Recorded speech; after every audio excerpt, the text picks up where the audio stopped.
चली गई। महोदय,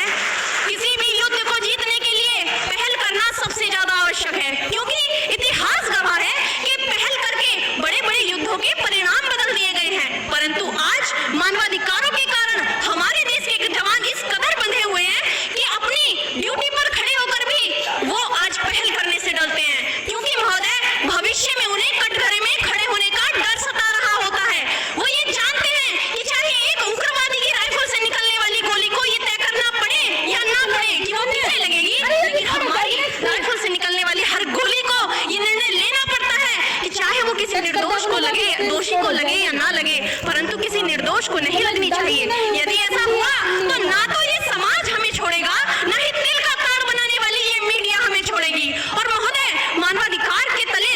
किसी जवान को दबाकर युद्ध के मैदान में छोड़ देना कोई वीरता नहीं, एक आत्महत्या है। क्योंकि महोदय, फूल को श्रृंगार दो ये मुमकिन नहीं, और एक वीर को झंकार दो ये मुमकिन नहीं। जो हाथ बांध दे सेना के, ऐसे मानवाधिकार का पालन संभव नहीं। महोदय, आज सत्यनिष्ठा के मार्ग पर चलते हुए भी हमारे देश का जवान इन आतंकवादियों, इन पत्थरबाजों से डरता है, क्योंकि वो जानता है कि उसकी राइफल से निकलने वाली गोली अगर टारगेट को हिट नहीं भी करेगी तो भी 400 मीटर तक जाएगी, और यदि इस बीच वो किसी निर्दोष को लग गई तो महोदय हमें अपनी नौकरी से हाथ